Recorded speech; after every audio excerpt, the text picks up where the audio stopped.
Muy buenas tardes, bienvenidos a su programa Madres de Jesús Sacerdote, donde nos unimos a María y nos ofrecemos por ellos. Pues nuestros medios de contacto, a todos nuestros amigos de Radio Amigos de Jesús, les recomendamos buscarnos por Facebook en Radio Amigos de Jesús, en Twitter Radio ADJ, enviarnos un mail a radioadj@hotmail.com o llamar aquí a la estación al 8401-8453. Pues los invito a ofrecer este programa por el Papa Francisco y los sacerdotes, en el nombre del Padre, del Hijo y del Espíritu Santo. Amén. Madre Santísima, entramos en tu corazón para que hagas descender sobre nosotros al Espíritu Santo. Ven, Espíritu Santo, a iluminar mi mente y mi corazón para que pueda comprender el mensaje que tienes para mí hoy. Amén. Amén. Pues hoy vamos a platicarles un tema muy esencial en la maternidad espiritual sacerdotal. Es acerca de la importancia de la mujer en la vida del sacerdote. En el programa pasado les platicábamos cómo María ejerce un papel único para desarrollar en el sacerdote el amor esponsal y paternal espiritual. Y la mujer le ayuda a desarrollar el papel de hijo y hermano, que son los 4 roles del varón que necesita vivir plenamente para llegar a la madurez emocional. El hombre necesita saber ser hijo, hermano, esposo y padre. Entonces, pues los invitamos a ver también el programa pasado, que se llama El papel de la Virgen María en el desarrollo del amor esponsal y paternal del sacerdote. Pues sobre la vocación propia de nosotras las mujeres en el plan de Dios, tenemos en la moderna antropología y teológica un rico fundamento en la carta de Juan Pablo II que se llama Mulieris Dignitatem, y en otros documentos de él mismo. La reflexión sobre la necesidad absoluta de lo femenino para el varón es lo que tanto desarrolló Juan Pablo II. Y como dice San Bernardo de Claraval, el varón no se salva sino por la mujer. Esa mujer que salva es primeramente María, la nueva Eva. Y luego María nos va extendiendo esa misión a toda mujer. La mujer que colabora con el Padre en la creación del hombre, del ser humano, y luego colabora en su plan salvífico. ¿Verdad, Julie? Como te acuerdas, Mónica, no me acuerdo qué santo, que decía que toda vocación pasa por el corazón de una madre. Así es. Lo decía el Papa Juan, Pablo VI. Bueno, y seguimos, dice el Padre Joaquín Allende: María es la madre educadora que desafía al varón a crecer. Ella no lo retiene, sino que le abre los horizontes y lo anima al vuelo audaz, liberándolo del miedo a la madre castradora. Esto tiene su importancia en la sanación de tantos varones psicológicamente dañados desde la temprana niñez. Y recuerdas, Mónica, que ya hemos conocido el testimonio de un sacerdote, cómo su relación con María no estaba tan desarrollada precisamente por la imagen como su mamá lo había educado. O sea, la manera en que su mamá era tan posesiva, tan posesiva e impositiva, a él le había sido difícil pues desarrollar un amor hacia María con más libertad. María es un ícono del Espíritu Santo que señala siempre hacia el Padre y hacia la paternidad de Cristo, el buen pastor. Ella no se cansa de mostrarnos la existencia cristiana como un vivir trinitario de hijos en el Hijo. Al relacionarse con la Trinidad, Dios Padre y Jesús Hermano, el varón encuentra los modelos superiores que confirman sus experiencias positivas como hijos de sus padres naturales y lo curan de las heridas que tengan por las experiencias negativas o insuficientes que hayan tenido con su padre. Que es lo que platicábamos el programa pasado, más relacionado acerca del sacerdote, debe desarrollar su paternidad espiritual basado en su relación con Dios Padre, pero primero tiene que sanar su relación con su papá natural, ¿verdad? Para que pueda recibir la imagen de Dios Padre, que es un amor totalmente puro, incondicional, proveedor y demás, y que él al mismo tiempo lo puedan proveer, ¿verdad? Y entonces, pues, en la sanación de esta mentalidades masculinas, María tiene un papel insustituible, como lo veíamos en el programa pasado. Dice el padre Allende, nuestro arte pedagógico tiene aquí un campo muy desafiante, porque sin varones maduros, mucho se hace imposible, por ejemplo, la formación de varones que sepan ser padres de sus pueblos y no déspotas, ególatras y arbitrarios. Que, Mónica, no sé si recuerdas también, yo creo que coincidimos en una plática para padres, donde se mostraba ya que pues ahorita está viendo también de padres de familia que no están maduros, la adolescencia pues se hace cada vez mayor y por consecuencia cuando van al matrimonio están tan inmaduros que no son papás lo suficientemente pues aptos para a que sus hijos se desarrollen. Así es. Pues el marianismo de un varón, si es genuino y profundo, tendrá que permear su relación con cada mujer. Poder ver a María en cada mujer, como madre, como hija, como hermana. ¿Verdad? En esto, pues hay también una labor muy pedagógica que tienen que hacer los sacerdotes en los seminarios o ya cuando están ordenados. En algunos habrá que desarrollar más bien pues su relación con María, que la conquisten, para que desde ella iluminen su relación con todas las mujeres. Cuando el varón tiene una piedad mariana sólida, pues habrá que mostrarles las consecuencias de este vínculo con otras relaciones con la femineidad, para dejarse salvar por cada mujer que le refleja algo de María, porque Dios confía la humanidad a toda mujer. Qué bonito es que el sacerdote pueda encontrar una relación con ciertas mujeres que le reflejen a María, ¿no? Es muy rico para el sacerdote que todavía tiene su mamá en vida, que tiene sus hermanas, que sean mujeres piadosas, que lo lleven a relacionarse mejor con María y a saberse relacionar con otras mujeres. Sin embargo, cuando no existe, o sea, su mamá ya no vive o no tuvieron hermanas, puedan pasar esa relación a otras mujeres, como tratándolas como si fueran María. El celibato tiene una dimensión mística de comunión con Cristo y una dimensión pastoral paternal. Es una gran riqueza de la Iglesia latina. Sin embargo, hay una objeción al celibato sacerdotal que a veces se sitúa en el límite del consciente y del inconsciente. Y ya ves que es una de las razones en las que la Iglesia ha sido más atacada por el celibato de sus sacerdotes. Uh-huh. Ese cuestionamiento proviene del temor a que un varón que no tenga una mujer íntimamente unida a él sea justamente quien detente el poder de conducción en la Iglesia. Uh-huh. Se teme al jerarca no complementado por la mujer. Se sostiene que el sacerdote célibe, por lejanía de lo femenino, está más expuesto a ser clericalista, arbitrario, insensible a los pequeños y grandes desarrollos vitales, alguien de afectividad pobre. Tal deformación de lo sacerdotal aparece como una frustración de la capacidad amorosa del varón, con consecuencias en el trato personal, en la inteligencia emocional y en la capacidad de conducir los procesos vitales en los cuales la pastoral de la Iglesia se desenvuelve. Lo peligroso es un varón célibe que no se haya dejado complementar por lo femenino.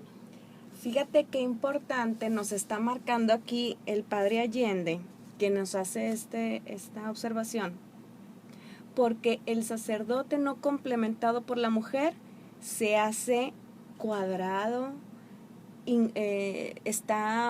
no mira el lado que mira la mujer, ¿verdad? Por eso dice que se convierte en un hombre clericalista, y temen que un hombre así, que tiene inmadurez afectiva, vaya a gobernar la iglesia, porque la iglesia pues es madre y tiene un sentido femenino en ese aspecto. O sea, la iglesia abarca todo, no nada más la cuestión pastoral, no nada más la cuestión litúrgica, sino es el llegar al corazón de las personas. Y por eso, fíjate, tengo una amiga que tiene un amigo que es obispo y le dice él, a ver, quiero ver el punto de vista femenino, dime, háblame de este tema, ¿no? Porque a él le interesa ver cómo una mujer capta el mundo respecto a los temas que a él le importaban. Entonces eso me parece muy inteligente de su parte, el hacerse complementar su criterio por la visión de una mujer. Y que, como dice aquí el padre Allende, qué peligroso un varón que no ha sido completado, que no valora, aprecia el genio femenino, como lo decía Juan Pablo II. El sacerdote que no ha recibido a María en su intimidad personal, como lo hizo Juan en el Gólgota, tiene un déficit esencial. Y algunos de ellos lo reconocen y bueno, pues tiene que trabajar en eso. El sacerdote no mariano está en peligro de no alcanzar la madurez varonil, lo que consiste en una paternidad sólida y acogedora, que sea firme, cálida y generosa. Esa parte, Yuli, que nosotros vemos cuando nuestros esposos, cuando tienen que cuidarnos, sacan esa parte gentil, cálida, ¿no? O cuando nace un hijo de nosotros, cómo se hacen todo ternura por esa criaturita, ¿no? O sea, ¿cuántas veces no hemos visto cómo los hombres hasta cambian el tono de voz para hablarle a un bebé? Entonces, esa parte tienen que dejarse complementar. Como lo expone en la carta de Santo Padre Juan Pablo II a los sacerdotes, un Jueves Santo de 1995, sobre la importancia de la mujer en la vida del sacerdote.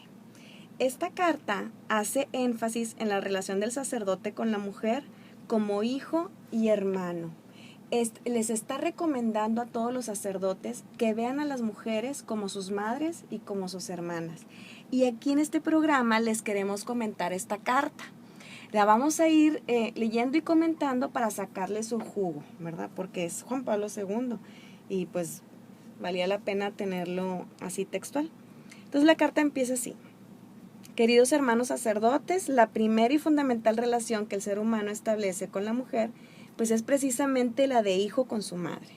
Cada uno de nosotros puede expresar su amor a la madre terrena como el Hijo de Dios hizo y hace con la suya. La madre es la mujer a la cual debemos la vida. Nos ha concebido en su seno, nos ha dado a luz en medio de los dolores de parto, con los que cada mujer alumbra una nueva vida. Por la generación se establece un vínculo especial, casi sagrado, entre el ser humano y su madre. Después de engendrarnos a la vida terrena, nuestros padres nos convirtieron por Cristo y gracias al sacramento del bautismo en hijos adoptivos de Dios. Todo esto ha hecho aún más profundo el vínculo entre nosotros y nuestros padres, y en particular entre cada uno de nosotros y la propia madre. El prototipo de esto es Cristo mismo, Cristo sacerdote que se dirige hacia el Padre eterno. Sacrificio y oblación no quisiste, pero me has formado un cuerpo. Holocaustos y sacrificios no te agradaron.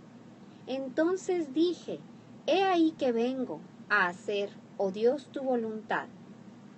Hebreos 10, 5, 7. Estas palabras involucran en cierto modo a la madre, pues el Padre Eterno formó el cuerpo de Cristo por obra del Espíritu Santo en el seno de la Virgen María. Gracias a su consentimiento, hágase en mí según tu palabra. ¿Cuántos de nosotros deben también a la propia madre la vocación sacerdotal? La experiencia enseña que muchas veces la madre cultiva en el propio corazón por muchos años el deseo de la vocación sacerdotal para el hijo y la obtiene orando con insistente confianza y profunda humildad. Así, sin imponer la propia voluntad, ella favorece, con la eficacia típica de la fe, el inicio de la aspiración al sacerdocio en el alma de su hijo, aspiración que dará fruto en el momento oportuno. Oye, Yuli, me acuerdo de la anécdota de Conchita Cabrera, la gran mística mexicana, que cuando ella da a luz a su hijo Manuel, le avisan que su tío sacerdote acababa de morir. Entonces ella eleva una plegaria al Señor y le dice, por favor, que este hijo mío, que pues ella acababa de dar a luz, se enteró que era hombre, supla a ese sacerdote que acaba de morir. Entonces ella platica que cada aniversario, cada cumpleaños, le ayudaba a su hijito desde muy chiquito a pedirle al Señor la vocación al sacerdocio. Pues esto lo hizo por muchos años, ¿verdad? Entonces, pues esa es una manera. Fíjate que ahora esto es algo que las mamás debemos de seguir cultivando, el darles a conocer a los hijos todas las vocaciones, para que sepan que hay la posibilidad de que el Señor los llame, que una mamá le pueda hablar al hijo de la belleza del sacerdocio, para que si el Señor lo llama, él pueda decir, wow, o sea, yo sé que me está llamando a algo grande, ¿no? Pero eso es parte de la educación que se da en casa. En el número 2 de esta carta nos dice Juan Pablo II, la madre del Hijo de Dios ha sido la gran inspiradora para los individuos y para naciones cristianas enteras. También esto, a su modo, dice muchísimo por la importancia de la mujer en la vida del hombre y de manera especial en la del sacerdote. Esta parte que nos dice Juan Pablo II la vivimos muy específicamente los mexicanos cuando se apareció la Virgen de Guadalupe. Ella, como buena madre, vino a dar a luz a nuestra nación la vida cristiana, ¿no? Ejerció su maternidad espiritual para con nosotros y lo sigue haciendo pues con cada sacerdote. Dice el Papa, ya he tenido oportunidad de tratar este tema en la encíclica Redemptoris Mater y en la carta apostólica Mulieris Dignitatem, rindiendo homenaje a aquellas mujeres, madres y esposas, hijas o hermanas, que para los respectivos hijos, maridos y padres y hermanos han sido una ayuda eficaz para el bien. No sin motivo se habla del talento femenino, y cuanto escrito hasta ahora confirma el fundamento de esta expresión. Sin embargo, tratándose de la vida sacerdotal, la presencia de la mujer asume un carácter peculiar y exige un análisis específico. Fíjate, me estoy acordando también del testimonio de otro sacerdote, porque aquí nos dice Juan Pablo II, pues que la vocación viene de una madre, pero también puede venir de una hermana. Me estoy acordando de un sacerdote que su hermana mayor le llevaba 12 años. Sus papás no eran de ir a misa, católicos de bautizo nada más, ¿no? Pero su hermana entró a los grupos juveniles de la parroquia y ella fue la que llevó a él como niño al catecismo y luego a los monaguillos, y luego cuando él descubre su vocación, pues ¿con quién corrió a hablar? Pues con la hermana, que era la que lo podía comprender. Y luego sintió un gran apoyo en todos los años que él estuvo en el seminario. Sentía más el apoyo de la hermana, porque pues la mamá no entendía mucho de la vida cristiana, y entonces ella fue un gran apoyo como hermana para su vocación.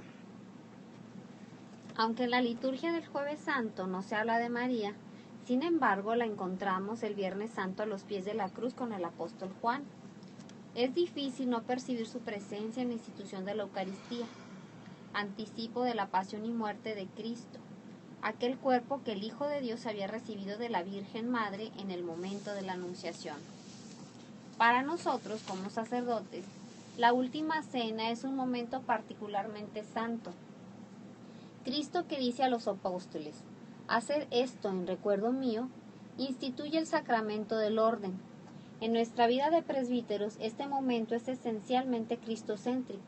En efecto, recibimos el sacerdocio de Cristo sacerdote, único sacerdote de la nueva alianza. Pero, pensando en el sacrificio del cuerpo y de la sangre que, in persona Christi, es ofrecido por nosotros, nos es difícil no entrever en este sacrificio la presencia de la Madre. Y recuerdas, Mónica, cómo, hace unas semanas platicábamos, ¿no? Meditando sobre la sangre de nuestro Señor. Pues es imposible meditar, o al menos así nos parecía, meditar en la sangre de nuestro Señor y no pensar en María, porque ella fue la que, pues esa sangre, ella fue la que se lo transmitió. De sus genes venía. Como la cruz de la unidad que está en muchos de los sagrarios de los santuarios de Schoenstatt, que está Jesús en la cruz y está María abrazando a Jesús, pero en la mano trae un cáliz y el cáliz está pegado al costado abierto de Jesús, de donde emana el agua y la sangre, y está María con ese cáliz recibiendo esa sangre para que, bueno, esa es interpretación mía, para que no se desperdicie, para ella acogerla a nombre de toda la humanidad y luego dispensarla a todos como gracia, ¿verdad? Y recuerdas, Mónica, esa escena a mí me llamó mucho la atención y me hizo meditar, entrar en mucha conciencia en la película de la Pasión, cómo la Virgen recogía la sangre con... Ah, sí, que eso no es bíblico, pero es muy simbólico. Es muy simbólico. ¿Verdad? Entonces, pues María está siempre unida a Jesús por su maternidad. María dio la vida al Hijo de Dios, así como han hecho nuestras madres, para que Él se ofreciera y nosotros también nos ofreciésemos en sacrificio junto con Él mediante el ministerio sacerdotal. Detrás de esta misión está la vocación recibida de Dios, pero se esconde también el gran amor de nuestras madres, de la misma manera que tras el sacrificio de Cristo en el cenáculo se ocultaba el inefable amor de su madre. De qué manera tan real y al mismo tiempo discreta está presente la maternidad y, gracias a ella, la femineidad en el sacramento del orden, cuya fiesta renovamos cada año el Jueves Santo. Oye, Moni, me estoy acordando de un padre que una vez yo fui a consultarle, que mi hijo no quería ir a un grupo y así, ¿no? Y yo no sabía, estaba en ese dilema si lo obligaba o no.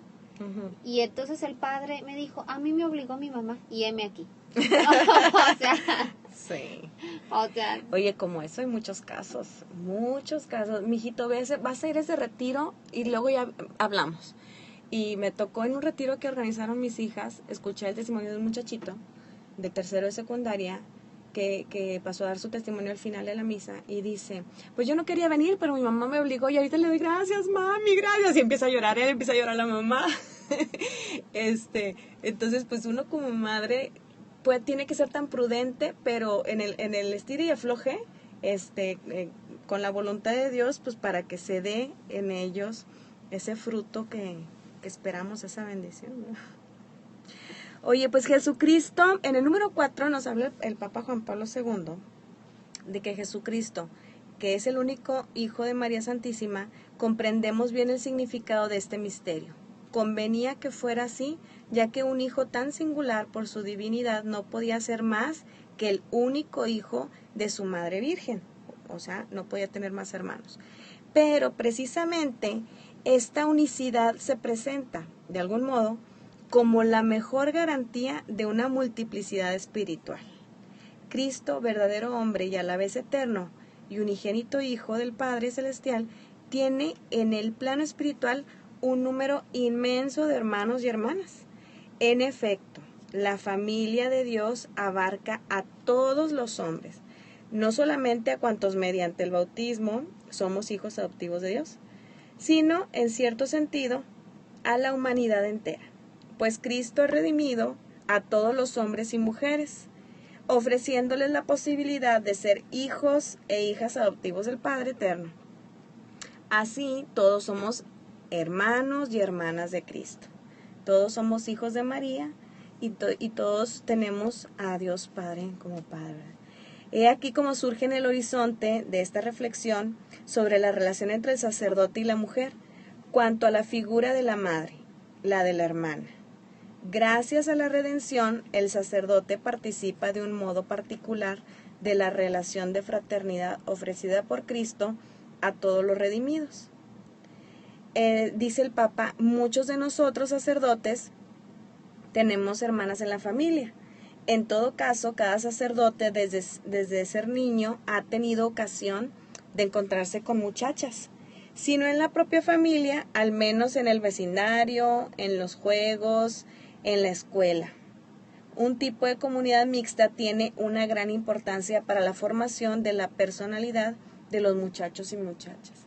Y en eso yo lo he visto también mucho, Yuli, porque cuando el hombre tiene participación con la mujer, aprende de ella y se complementa, desde su mamá hasta sus hermanas, ¿no? Y aquí el papá nos quiere recalcar el papel de la hermana, porque la hermana, por ejemplo, el hombre tiene que aprender cuando la mujer, con sus sentimientos, cómo reacciona, cómo piensa, que si la hormona, que si el trato más delicado, que no se le puede estar hablando tan tosco ni los juegos tan rudos. Y en ese trato aprenden a tratar a la mujer. Yo, por ejemplo, y lo que dice aquí el papá, me acuerdo porque yo como tengo 4 hijas, cuando ellas estaban chiquitas me había llamado la atención un colegio de puras mujeres. Pero al ver que yo no tuve varones, dije, no, pues necesitan un colegio mixto para que aprendan a conocer al hombre, porque lo necesitan conocer para después tener una buena relación con su novio esposo, ¿verdad? Y decía un sacerdote también que él tenía muchas hermanas y dijo, gracias a ellas aprendí cómo es el trato con las mujeres. Entonces él podía ser testimonio de eso. Cada candidato al sacerdocio, al entrar en el seminario, tiene a sus espaldas la experiencia de la propia familia y de la escuela, donde ha encontrado a muchos coetanos y coetáneas. Para vivir en el celibato de modo maduro y sereno, parece ser particularmente importante que el sacerdote desarrolle profundamente en sí mismo la imagen de la mujer como hermana. Uh-huh. En Cristo, hombres y mujeres son hermanos y hermanas independientemente de los vínculos familiares. Se trata de un vínculo universal, gracias al cual el sacerdote puede abrirse a cada ambiente nuevo, hasta el más diverso, bajo el aspecto étnico o cultural, con la conciencia de deber ejercer en favor de los hombres y de las mujeres a quienes es enviado un ministerio de auténtica paternidad espiritual que le concede hijos e hijas en el Señor, así como también sabéis de qué modo, como el Padre a sus hijos, exhortábamos y consolábamos a cada uno de vosotros, hijitos míos, por quienes vuelvo a sufrir los dolores de parto hasta que Cristo sea formado en vosotros, que es lo que nos comparte San Pablo. Así es. Y Mónica, me estoy recordando también esa anécdota padrísima del retiro que tuvimos con mamás espirituales y mamás de la mamá y la hermana, ¿te acuerdas, Mónica? Sí. Que la hermana pues también ya era una madre espiritual por la anécdota porque a su mamá le costaba mucho trabajo la vocación del hijo, que hasta había planeado secuestrarlo, decía ella, ¿no? Para que no se regresara al seminario, y que la hija la ponía en su lugar.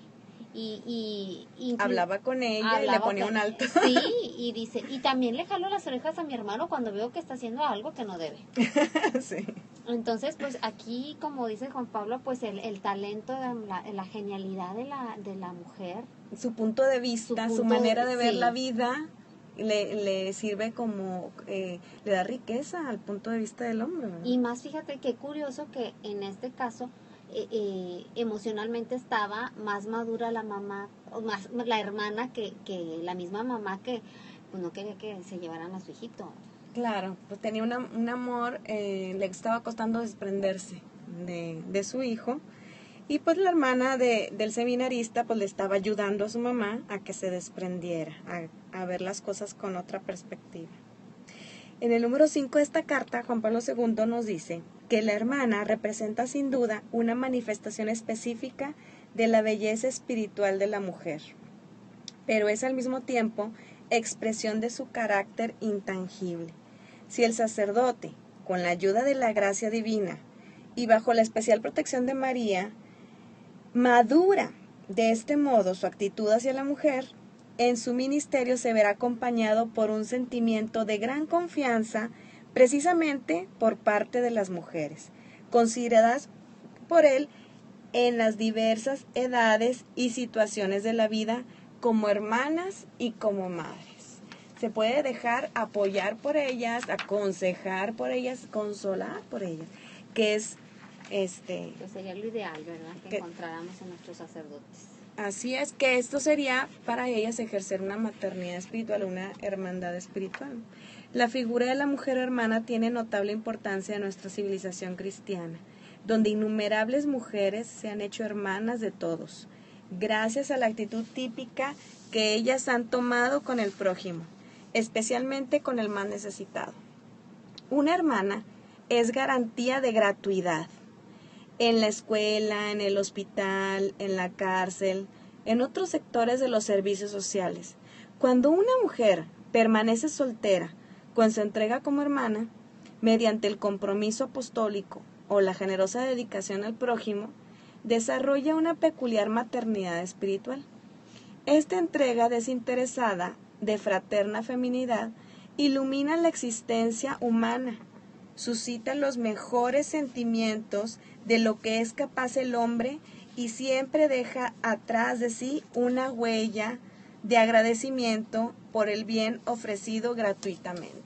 Pues aquí Juan Pablo II nos está invitando primero a los sacerdotes a quienes se dirige a valorar estas mujeres que entregan su vida al servicio de los demás y pues a nosotros, ¿verdad? Y les quiero platicar aquí, cabe muy bien porque acabo de leer el libro que se llama Diario de una amistad, que trata de la vida y la amistad de Juan Pablo II con la familia Poltowski, perdón cómo lo pronuncio, pero aquí es muy famoso este libro, búsquenlo, vale la pena leerlo. Habla mucho sobre cómo Juan Pablo II, que ya no tenía familia, desde siendo sacerdote joven, conoce a una familia que están conformados por la doctora Wanda, el doctor André y sus 4 hijas. Los conoció desde que estaban recién casados, y él cuando organizaba excursiones, si saben que él organizaba excursiones que eran como retiros espirituales, Wanda y André iban con él y luego él los adoptó como familia. Entonces pasaban todos los veranos y todas las navidades junto con ellos. Ella, Wanda, llegó a convertirse en la hermana espiritual de Juan Pablo II.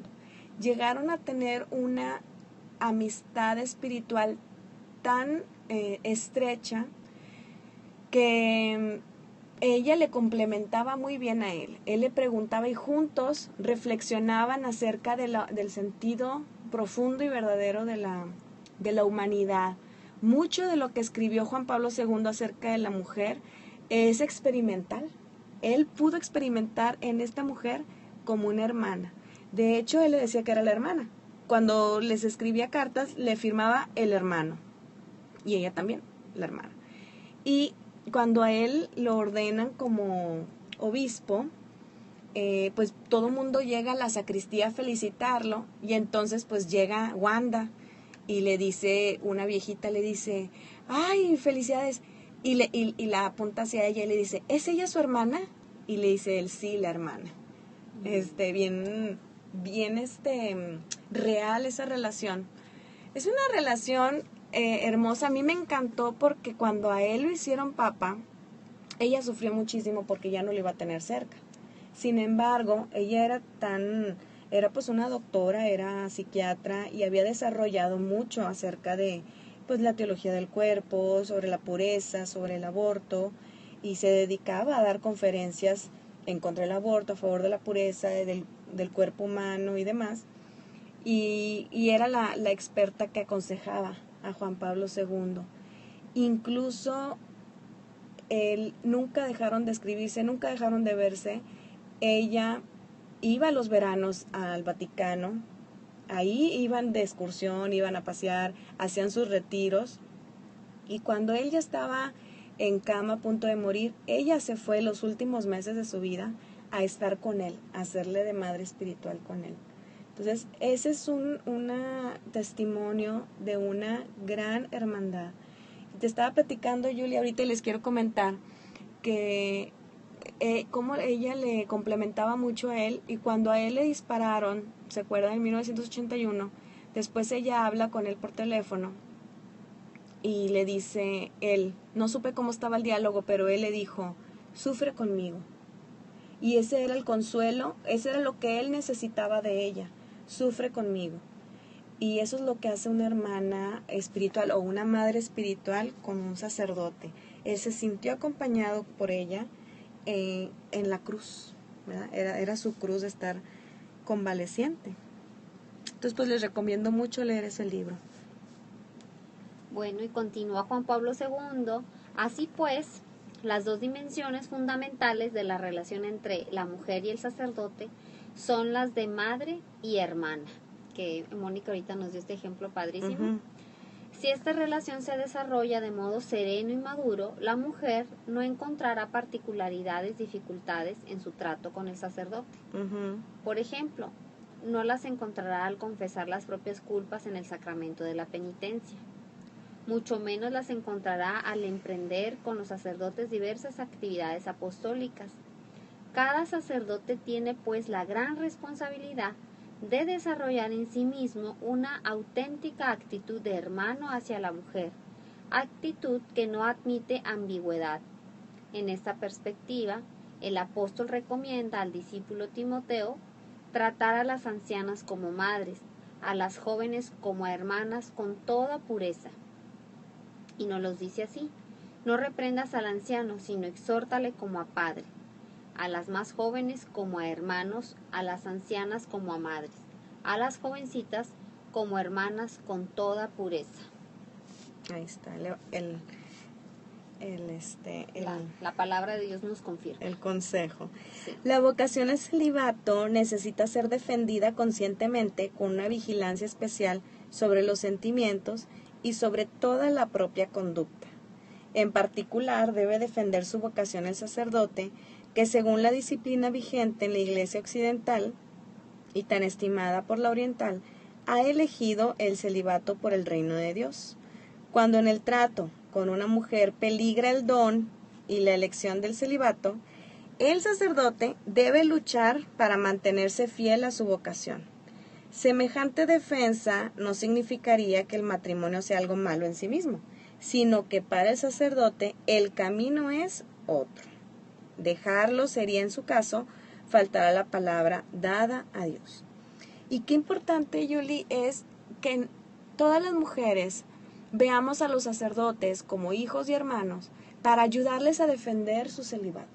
Porque lamentablemente, pero hay muchas mujeres que se dedican a hacer caer a los hombres conscientemente. Y algunas incluso sin la conciencia, pero por sus malas costumbres, desde su ropa, su trato tan familiar y poco prudente, ¿verdad? Porque el sacerdote puede caer en los brazos de una mujer con la intención de consolarla, porque le llega y le platica algún problema y la mujer ya lo tomó por otro lado, ¿verdad? O, aunque la mujer no lo tome por otro lado, pero a él puede gustarle y pues caer. Entonces, pues debemos todos ayudarles a defender su celibato. La oración del Señor que nos dice: no nos dejes caer en la tentación y líbranos del mal, cobra un significado especial en el contexto de la civilización contemporánea, saturada de elementos de hedonismo, egocentrismo y sensualidad. Uh-huh. Se propaga, por desgracia, la pornografía, que humilla la dignidad de la mujer tratándola exclusivamente como objeto de placer sexual. Estos aspectos de la civilización actual no favorecen ciertamente la fidelidad conyugal ni el celibato por el reino de Dios. Si el sacerdote no fomenta en sí mismo auténticas disposiciones de fe, de esperanza y de amor a Dios, puede ceder fácilmente a los reclamos que le llegan del mundo. ¿Cómo no dirigirme pues a vosotros, queridos hermanos sacerdotes, hoy Jueves Santo, para exhortaros a permanecer fieles al don del celibato que nos ofrece Cristo? En él se encierra un bien espiritual para cada uno y para toda la Iglesia. En el pensamiento y en la oración están hoy presentes de forma especial nuestros hermanos en el sacerdocio que encuentran dificultades en este campo y quienes precisamente por causa de una mujer han abandonado el ministerio sacerdotal. confiamos a María Santísima, Madre de los sacerdotes, y a la intercesión de los numerosos santos sacerdotes de la historia de la Iglesia, el difícil momento que están pasando, pidiendo para ellos la gracia de volver al primitivo fervor. La experiencia de mi ministerio, dice Juan Pablo II, y creo que sirve para cada obispo, confirma que se dan casos de vuelta a este fervor y que incluso hoy no son pocos, es decir, sí se puede. Dios permanece fiel a la alianza que establece con el hombre en el sacramento del orden sacerdotal. Yo quiero hacer aquí una aclaración de algo que recientemente vimos y reflexionamos, Julie. Es que cuando un hombre está enamorado de una mujer, como ocurrió en una historia que supimos, llega la mujer y le dice al sacerdote, estoy enamorada de ti. ¿Qué le tiene que decir el sacerdote? Pues desenamórate, ¿no? Ahora, si él siente que le palpita el corazón, tiene que saber que el enamoramiento es una etapa pasajera que es ciega, no es la realidad. ¿Y qué tiene que hacer el sacerdote cuando sienta algo por una mujer? Tiene que desenamorarse. No significa que Dios le mandó a esa mujer para que sea feliz, no. No significa que si cae con esa mujer, ¿era voluntad de Dios? No. Y tampoco si llega a embarazarla, porque Dios le mandó un hijo, era voluntad de Dios y entonces no era su vocación. En realidad no era su vocación, no. Cuando un hombre es consagrado sacerdote, ahí recibe todas las gracias que necesita, aunque no haya sido su vocación. Dios es fiel y Dios da por igual a todos, haya sido o no su vocación. Entonces, a partir de ese momento de la ordenación sacerdotal, que recibe esas gracias, él puede ser fiel a todo lo que implica su vida sacerdotal, incluso al celibato. Oye, Mónica, y aquí reiteramos otra vez pues la importancia de lo que es la maternidad espiritual, o sea, estar orando por tus sacerdotes como hermanas o como madres espirituales, y a la vez recuerdo que también lo platicábamos con una amiga, Mónica, lo importante es que también conozcas pues cómo reacciona el hombre, cómo reacciona la mujer, porque finalmente, y eso es algo que nuestro querido Papa Juan Pablo II pues lo desarrolló tanto con la teología del con cuerpo. la teología del cuerpo, cómo reacciona el hombre, o sea, y de conocerte a ti mismo. Uh-huh. Sí, pues si ya viste que ya se te aceleró el corazón, pues párale, ¿no? Y recuerdas que, porque esta religiosa que tuvimos también la gracia hermosa de conocer, sí, que veíamos, o sea, todas esas dudas, ella estaba bien firme en su vocación, pero de repente le palpitaba por alguien el corazón y decía, a ver, Señor, iba con el Señor luego a reclamarle, a ver, ¿qué es esto que estoy sintiendo? Así es, claro, y en ese caso, por ejemplo, de ella, y le sucede a muchos jóvenes sacerdotes, es que no reciben la formación sobre esto, sobre la antropología, o la reciben y les pasa de noche, ¿verdad? Entonces, ellos tienen que saber, porque no todo, no que te sientas atraído, una mujer por un sacerdote significa que estás enamorada de él, o él de ella, sino puede significar que hay una química de amistad, y que si se da la amistad en Cristo, puede llegar a desarrollarse esa maternidad espiritual o esa hermandad, como el caso de Juan Pablo II con la doctora Wanda, ¿verdad? Que supieron reconocer el don de Dios, que era el uno para el otro, para enriquecerse, ¿no? Y cuando lo reconocen, ¿qué aconseja Juan Pablo II? Hay que tomar toda esa riqueza, porque por eso nos lo dio Dios. Pero pues sí tienen que aprender, porque yo también he visto muchos sacerdotes que cuando empiezan a entusiasmarse con una mujer, creen que están enamorados y cortan la relación, y no necesariamente es que sea un enamoramiento en que busques una relación carnal o para algo que no sea tu vocación, ¿verdad? Entonces sí hace falta que haya mucho conocimiento antropológico de cómo son las reacciones entre hombre y mujer y cómo se puede llegar a dar una amistad espiritual que podamos llegar a querer tanto a un sacerdote y él a una mujer por la riqueza del don que implica de parte de Dios. Como también Mónica, San Francisco de Asís y Santa Clara, que hoy es día de Santa Clara de Asís, precisamente. ¿Qué ejemplo nos ponen? Ese ejemplo también bellísimo de la relación que ellos llevaban.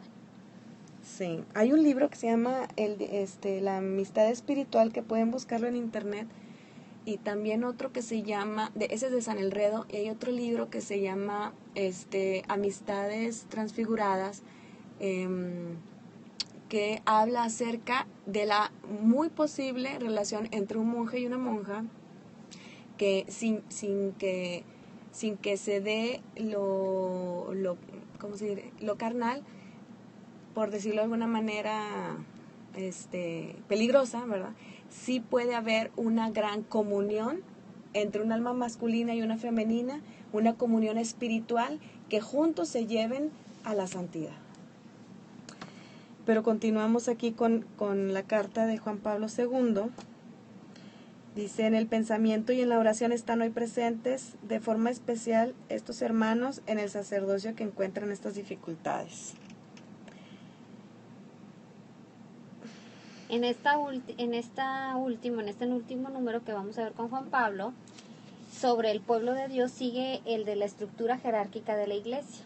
En él se habla del sacerdocio ministerial, al que por voluntad de Cristo se admite únicamente a los hombres.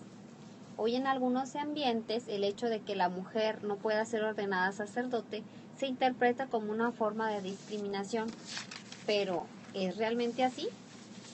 Pues ciertamente la cuestión podría plantearse en esos términos.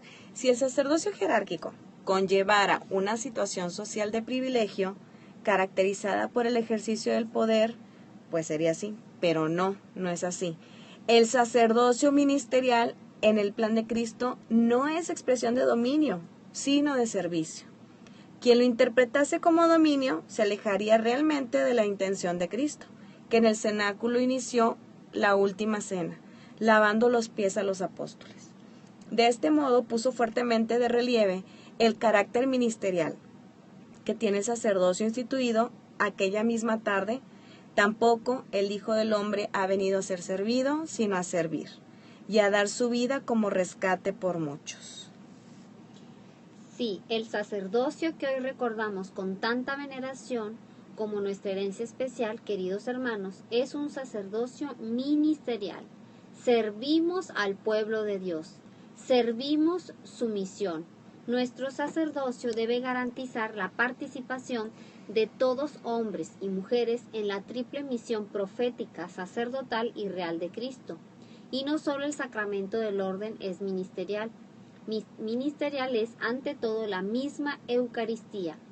Al afirmar, esto es mi cuerpo que es entregado por vosotros, esta es la copa de la nueva alianza en mi sangre que es derramada por vosotros, Cristo manifiesta su servicio más sublime, el servicio de la redención, en la cual el unigénito y eterno Hijo de Dios se convierte en siervo del hombre en su sentido más pleno y profundo. Es que me estaba acordando, Mónica, ¿te acuerdas de este padre tan hermoso recién ordenado que llegó y nos contó cuando llegan y lo felicitan por su sacerdocio? No, sí. Felicidades a ustedes, porque ustedes tienen ahora un nuevo sacerdote. Y en otra ocasión me tocó con otro sacerdote en una homilía que decía, tienen así, pero con voz fuerte, me acuerdo, y muy firme, nos decía, tienen que hacer que sus sacerdotes ejerzan su sacerdocio. Uh-huh. Si les da flojera, si no, ve y haz que te confiese. El padre así bien insistente. Como dijo un padrecito, pues que llegó nuevo aquí a Monterrey, dijo, pues no vengo de vacaciones, vengo a trabajar. Y lo acaba de decir Papa Francisco a los obispos reunidos allá en Cracovia. Les dijo eso, que dejaran un poquito el escritorio y todo, que no estaban de descanso. Fíjate que quería comentar del párrafo que acabamos de comentar ahorita mismo, de Conchita Cabrera. Ella cuando era niña observaba al sacerdote y decía, wow, yo quisiera ser hombre para ser sacerdote. Estaba impactada con el misterio de la Eucaristía. Y a veces en su oración le dijo a Jesús, ay, ¿por qué no me hiciste hombre para ser sacerdote? ¿Verdad? Pero Jesús le reveló que su verdadero anhelo era ejercer el sacerdocio. Y le enseñó, y gracias a ella, hemos aprendido en la iglesia cómo ejercer nuestro sacerdocio bautismal. O sea, le decía Jesús, ¿qué es lo que hace el sacerdote en el altar? Es ofrecerme a mí al Padre para la salvación de las almas. ¿Tú quieres salvar almas? Ofréceme a mí al Padre, pero ofrécete conmigo. Y estarás ejerciendo tu sacerdocio, no ministerial, pero sí sacerdocio real, ¿no? Y luego le va enseñando cómo ella tiene que pronunciar junto con el sacerdote esas palabras de la consagración. Este es mi cuerpo, este es mi sangre, que será entregada por la salvación de los hombres. Porque esta unión que Jesús quería con Conchita y que quiere con todos nosotros, al asociarnos a su sacerdocio, esta unión nos debe de llevar a entregarnos al Padre hasta esas, pues hasta esa generosidad de entrega, entregarnos a favor de la salvación de las almas. Y eso es ejercer el sacerdocio bautismal. Entonces, cualquier mujer que esté pugnando porque deba de haber sacerdotes ordenadas, sacerdotisas, tiene que entender que lo que dijo el Papa ahorita, no es una cuestión de poder, porque las mujeres que están pugnando por eso en Estados Unidos, que hay unas que han sido ordenadas falsamente y que trabajan en unos lugares muy escondidos y muy ignorantes para que la gente no se entere que son falsas, ¿verdad? Esas mujeres tienen que entender que no es cuestión de poder, que es una cuestión de servicio. Y ese servicio se puede dar de todas formas en la evangelización. Y además, ejercer el sacerdocio ofreciendo a la víctima al Padre, ofreciéndonos con Él para la salvación de las almas, ese sacrificio que hacemos unido al de Cristo tiene un valor. ¿Qué es lo que hace el sacerdocio? ¿Qué otra cosa hace el sacerdote? Interceder. Es el puente de unión entre Dios y las personas. ¿Qué podemos hacer nosotros al ejercer nuestro sacerdocio bautismal? Interceder. Le pedimos a Dios por la conversión de las personas, por la salud de las personas, por las necesidades de cada uno de ellos, así como nos piden, ¿verdad? Oración. Ese puente, esa intercesión es el sacerdocio. Entonces, qué maravilla poder comprenderlo y poder practicarlo día con día. Y al lado de Cristo siervo, no podemos olvidar aquella que es la sierva, o sea, María Santísima. San Lucas nos relata que en el momento decisivo de la Anunciación, la Virgen pronunció su fiat diciendo, «He aquí la esclava del Señor». La relación del sacerdote con la mujer como madre y hermana se enriquece gracias a la tradición mariana, con otro aspecto, el del servicio e imitación de María sierva. Si el sacerdocio es ministerial por naturaleza, es preciso vivirlo en unión con la madre, que es la sierva del Señor. Entonces nuestro sacerdocio será custodiado en sus manos, más aún en su corazón, y podremos abrirlo a todos. Ser así fecundo y salvífico en todos sus aspectos. Y nuestro querido Papa termina con esta hermosísima exhortación. Que la Santísima Virgen nos mire con particular afecto a todos nosotros, sus hijos predilectos, en esta fiesta anual de nuestro sacerdocio, que infunda sobre todo en nuestro corazón un gran deseo de santidad. Escribí en la exhortación apostólica Pastores Dabo Vobis, la nueva evangelización tiene necesidad de nuevos evangelizadores, y estos son los sacerdotes que se comprometen a vivir su sacerdocio como camino específico hacia la santidad. El Jueves Santo, acercándonos a los orígenes de nuestro sacerdocio, nos recuerda también el deber de aspirar a la santidad para ser ministros de la santidad, en favor de los hombres y mujeres confiados a nuestro servicio pastoral, invocando sobre todos vosotros la protección de María, Madre de la Iglesia y Madre de los sacerdotes. Os bendigo con afecto. Vaticano, 25 de marzo, solemnidad de la Anunciación del Señor del año 1995. Pues hermosa esta carta de Juan Pablo II, me recuerda algo que también leí en este libro del Diario de una Amistad. Cuando Juan Pablo II pues ya estaba ejerciendo su papado, era un Jueves Santo y le escribe una carta a su hermana, la doctora Wanda. y le dice, hoy es Jueves Santo. Fíjate, a mí me admira mucho, Yuli, que tuvo el tiempo para escribirle a su hermana, ¿verdad? Hoy celebramos el Jueves Santo y yo sé que lo estamos viviendo unidos espiritualmente, ella en Polonia, él en el Vaticano, pero qué consuelo para él como sacerdote, como papa, poder pensar en ella como alguien que está totalmente unida en sus intenciones, en sus amores, como era el Jueves Santo, ¿verdad? Entonces, pues oremos a Dios, hermanos, los invito a que terminemos este programa orando al Señor. Sobre todo, ¿saben qué? Los invito a que vayamos a la adoración eucarística hoy jueves sacerdotal, todos los días vayamos un ratito ante nuestro Señor, o que vayamos a la Eucaristía y ofrezcamos la comunión por nuestros sacerdotes para que ellos puedan madurar en su afecto hacia María Santísima y hacia las mujeres, que puedan encontrar en María ese consuelo, ese complemento que necesitan para desarrollar su ser afectivo como hijos, como hermanos, como esposos y como padres espirituales.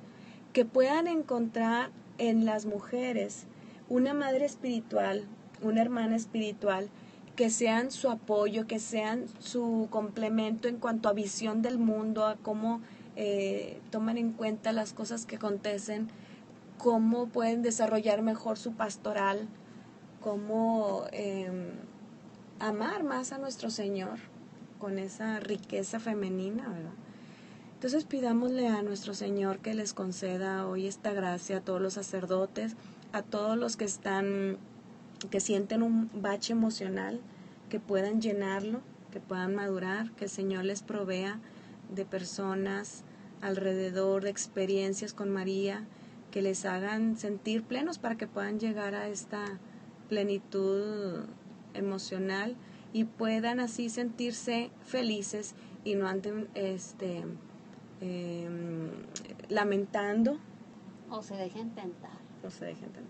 Y digo, igual elevar por una oración por todos los que están formando en los seminarios y conventos a estos hermanos nuestros para ser sacerdotes, para que tengan el tino del Espíritu Santo en ver, pues si les falta un poco de madurez afectiva en ese sentido, pues que les ayuden. Como veíamos en el programa pasado, que necesitan terapia, muchos de ellos, pues que reciban terapia, ¿verdad? Entonces todo esto lo ponemos en tus benditas manos, Madre Santísima, para que tú lo pongas en el corazón de Jesús como intención hacia el Padre, que se derrame abundante Espíritu Santo, que es el amor, es la afectividad, que es el celibato, que es la complementariedad, que se derrame sobre cada sacerdote, cada seminarista, para que podamos tener plenos, tal como es el deseo de nuestro Santísimo Jesús. Todo eso te lo pedimos en el nombre de Jesucristo nuestro Señor. Amén. Jesús Salvador de los hombres, sálvalos. Con María todo, sin María nada. Y bueno, pues ya para terminar les recordamos que tenemos una página de Facebook que si ustedes entran y le dan buscar, teclean Maternidad Espiritual Sacerdotal / Madres de Jesús Sacerdote. Ahí nosotros tenemos muchas reflexiones y temas que nos ayudan a desarrollar la maternidad espiritual. También los invitamos a todas las miércoles a las 8:30 aquí en Radio Amigos de Jesús tenemos Hora Santa. Los invitamos a venir aquí a la capilla, en el oratorio que es en Avenida Eugenio Garza Sada, 2866, Colonia Altavista, en Monterrey, Nuevo León. Igualmente tenemos todos los viernes primeros de mes, misa a las 12, pues el próximo, pues acaba de pasar, pero pues para que lo tengan en mente para la próxima. Pues con esto nos despedimos, Julie. Que Dios los bendiga y nos vemos el siguiente jueves. Hasta la próxima. Hasta la próxima.